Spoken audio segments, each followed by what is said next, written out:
Competition is one of the most integral parts of the martial arts, at least when it comes to sports or combat sports. Competition manifests in martial arts in many different ways. It manifests in breaking, choreography, full contact kickboxing, point karate, point taekwondo, MMA, Muay Thai, forms, continuous sparring, stick fighting, and many others. Martial arts and competition go hand in hand, and it carries back all the way to wrestling days, with some of the first competitions being in wrestling matches thousands of years ago. Today we're going to look at some of the combat sports of the day, see what martial arts they stem from, and then see if it's necessary to the individual to compete, necessary to the art for it to compete, to grow, and is competition detrimental to the martial art. To help me out in today's video, I've got Professor Brad Scott, a black belt under Master Carlos Machado, and Professor Eli Knight, a black belt under the legend Royce Gracie.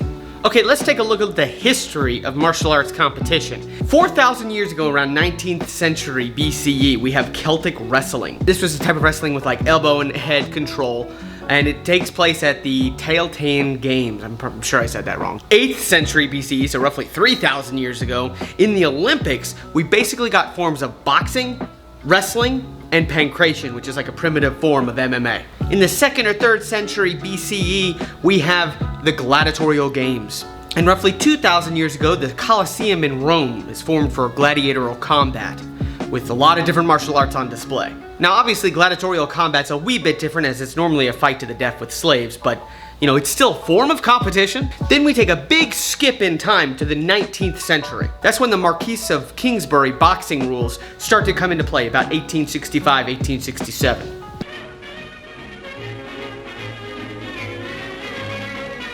Future Joe Lewis's and Henry Armstrong's Mix It at the Bantu Men's Social Club, Johannesburg.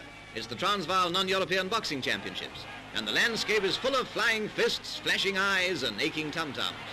In 1892, we have a heavyweight boxing championship. And James John Corbett, the man who is credited with bringing science to the manly art of fisticuffs, stood victorious over America's idol, the invincible John L. Sullivan. Now we start to get combat sports in their own little niche, where you have boxing or just kickboxing or whatever, these individual little silos of combat sports, as opposed to the Olympics, which puts them all under one umbrella. In 1896, we have fencing and Greco-Roman wrestling added to the Olympics. 1904, we have freestyle wrestling. 1908, we have amateur boxing. Essentially, due to the Olympics, the combat sports were able to have their own little niche competitions, which become feeder leagues to the Olympics, with the exception of boxing, since it's amateur boxing going the other direction. Of course, 1920, 1925, we have Maeda coming to Brazil to teach a handful of Brazilians the art of judo, which became jiu-jitsu.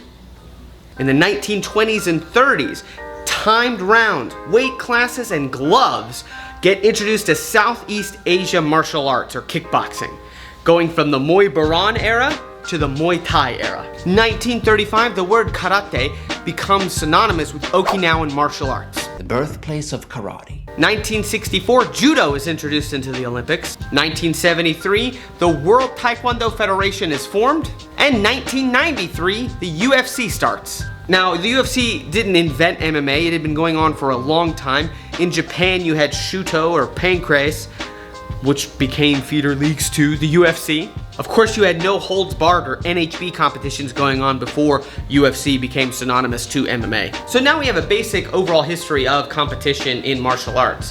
Which martial arts these days have competitions, and how popular are they? Now, obviously, boxing is still very popular, as is wrestling. Muay Thai too is extremely popular in Southeast Asia and now abroad and here in America and all over, with Dutch kickboxing being an offshoot of Kyokushin and Muay Thai. Obviously, karate has a lot of different manifestations for competition, whether it's board breaking, brick breaking, other things breaking. They really like breaking things, as well as forms and point competitions, and full-on sparring like in Kyokushin. Now, before we go over to Professor Eli and Professor Brad Scott on whether the martial arts are necessary for the individual or for the art, go ahead and take a moment to like the video. Oh man, did I get you there? I'm really trying to learn from Steven Strangles. He's got the best segues in the business. Do you think competition is necessary for the art of martial arts? I think that's a loaded question that, of course, that you've put out there. Yeah. I think it is only necessary if you don't have the ability to push yourself with either A, your students, or B, fellow instructors or guys who are at your level of that. I feel like typically if you can go to different open mats and go to different people's schools, nobody wants to get beat in their own school.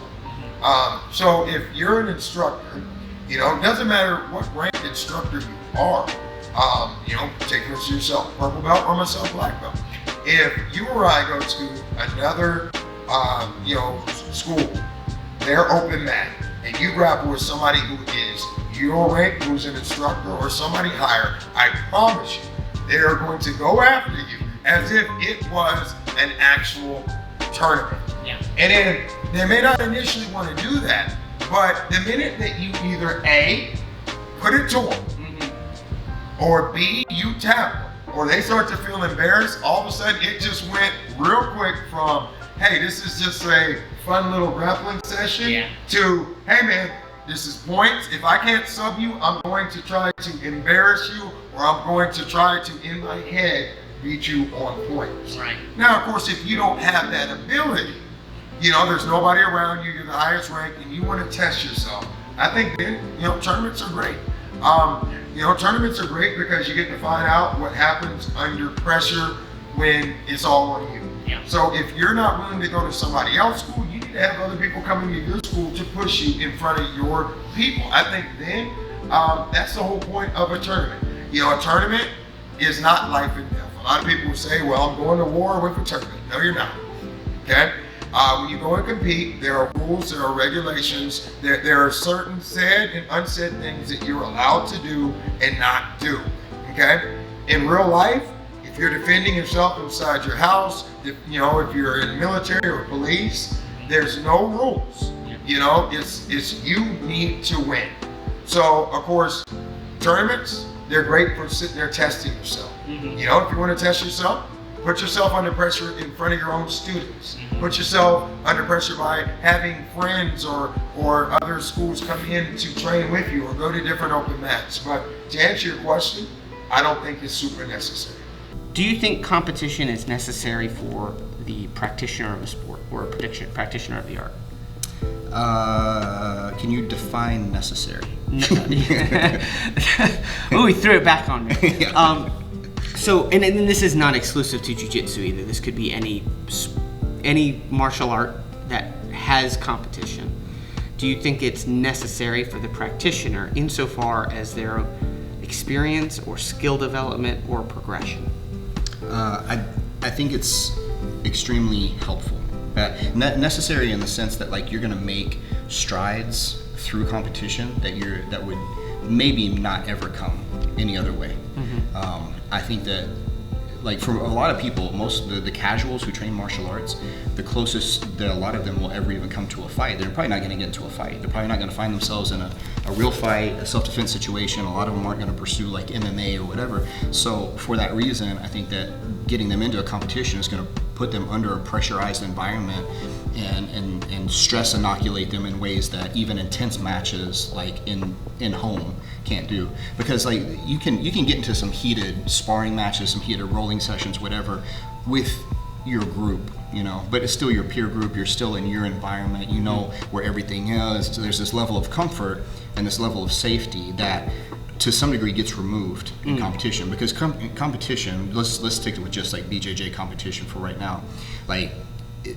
Even though it's a controlled environment and there's all these safety measures and rules and everything in place, it's still such a stressful environment. And this other person doesn't necessarily have your safety, your best intentions at heart. A lot of people will go into we're talking about a $5 medal competition, and if they break somebody's whatever, then they should have tapped earlier.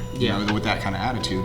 And unfortunately, those people make pretty good competitors, because when you go in and you can throw things with reckless abandon and you don't even take your own safety too much into account, you definitely don't take the other person's safety into account, you're probably going to perform at a pretty high level. If you can go in there with just the right amount of sociopathy then you're going to be probably pretty. But getting back to the original question, though, it's you can make strides in those stressful environments of competition, and learn something about yourself. The biggest thing that people get from competition, overwhelmingly, is you learn about yourself, how you perform under anxiety, how you perform when there's an adrenaline dump, what your conditioning is really like, and how much it matters whenever you're in that kind of environment.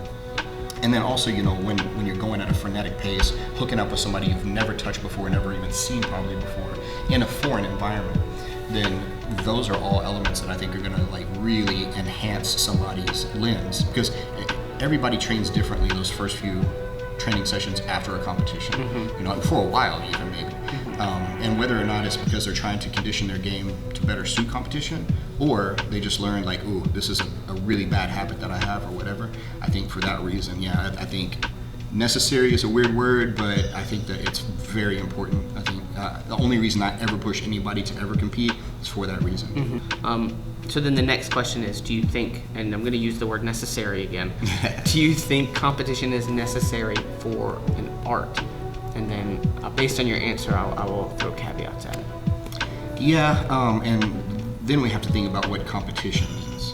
So if it's a structured, rule-based venue tournament style, that's one type. But competition can also mean just in-house. It can mean I go to an open mat over at this place over here and we roll and stuff. But competing. It has to be pressure tested. So if we pseudo supplant the term pressure testing, which is just so played out, and I hate that term, but it's what it is. For competition, then yes, because if you don't compete, you are going to allow yourself to get into a lot of tropes with cooperative partners and develop a level of complacency that is going to actually create training scars that are going to they're going to really degrade your progress over time. I think, and I agree with you. I think competition is necessary, even if the competition isn't a place where an event that you go to that, even if it's something like, I'm going to go down in my wheelhouse here and just something maybe like an obstacle course, right? Right, where it's now this is a timed thing where you're competing against other people. Granted, it's not the same as combat sports, but it's one of those things where you can put some type of limiter on it to test your ability with using X, Y, and Z to accomplish the goal of whatever that is. So for I think a big problem with certain arts like Aikido or Kali, and even Kali different way, but where they don't have necessarily the same pressure testing that Jiu-jitsu is. It's almost impossible. Yeah. From the philosophy of those arts, it's almost impossible to simulate it. Right. In competition, because you can't really compete with Aikido.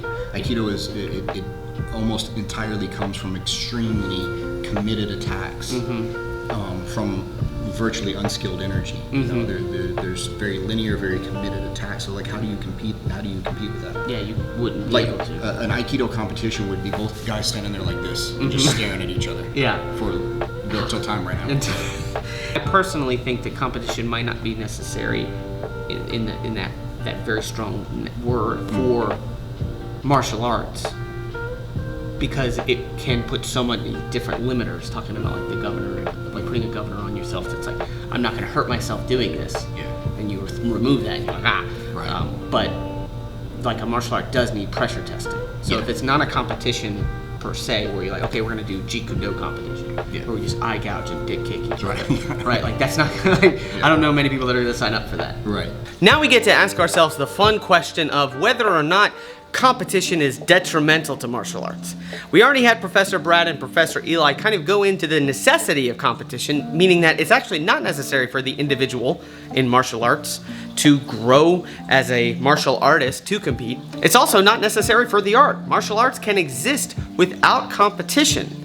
The problem is, as we kind of spoke about, is whether or not it's pressure tested against reality, and that's hard. That's why there's a delineation between martial arts and combat sports now, even though they're basically the same thing. They're part of a whole. The problem is you take a look at a martial art and you see it through the lens of a combat sports athlete, you lose some of the reality-based self-defense. It keeps going back to this argument of, do you train against an untrained attacker or do you train against a trained person? And that kind of makes combat sports and competition a thing. Competition will make you one of the best athletes that you can be for combat sports. It also does transfer over to self-defense. If you are in good shape, can move well, defend yourself in a combat sport, you can most likely defend yourself in a self-defense street-based environment, minus weapons. That's, I think, the problem with competition, is that when you look at something like, let's say, point kickboxing, you lose the respect for the hits of the art. I've participated in several IKF point kickboxing semi-contact tournaments, and you basically can have zero technique and win these things. You just pretty much close your eyes and just keep firing forward with control, and you can definitely win. There is strategy to it, but it is a game that you're playing. Whereas if we take those same athletes and put them into a full contact scenario, things can change dramatically. No longer, if I land that little round kick, are you gonna not respect it? If I land that little round kick and it touches your freaking bone. Same with jiu-jitsu and sport jiu-jitsu versus self-defense jiu-jitsu.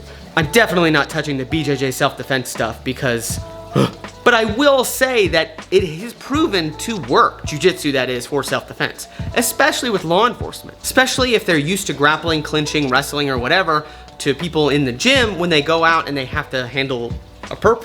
They can do that without like freaking the f out. But anyway, I really don't want to get into that. But it does make sport jiu-jitsu and self-defense jiu-jitsu two different things. On the street, I'm not going to try and berimbolo. Apparently there's lava and needles on the ground and I need to avoid that at all costs. But in a sport situation, berimbolo might be one of the best ways to take the back. And that's what happens. You have two different arts from the same hole, and it kind of creates this huge dichotomy in the system. That, I think, is the real detrimental problem to competition in martial arts, because it no longer becomes martial arts, it becomes combat sports. Now, whether that is a good thing or a bad thing, well, that's up to you. Pretty much it's an individual standard. If you think that martial arts should only be about self-defense, you'll look at competition with disdain. If you look at martial arts as a form of combat sports and personal expression, you look at competition as a necessary and great thing. Thus continues the dichotomy of combat sports and martial arts. And I'll leave it there. If you like this video, make sure to drop it a like, subscribe to the channel if you are new, hit the notification button so you never miss my or any other handsome face I get on the channel. Make sure to go to xmartial.com, use my link in the description, get yourself 10% off, and I'll see you guys in the next one. Party on.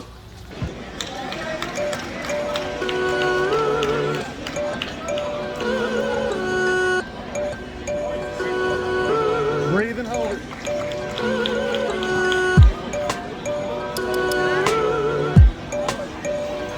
Marcus Fowler, who's equal to McGill. Marcus Fowler, report to McGill. Get your angle. Patrick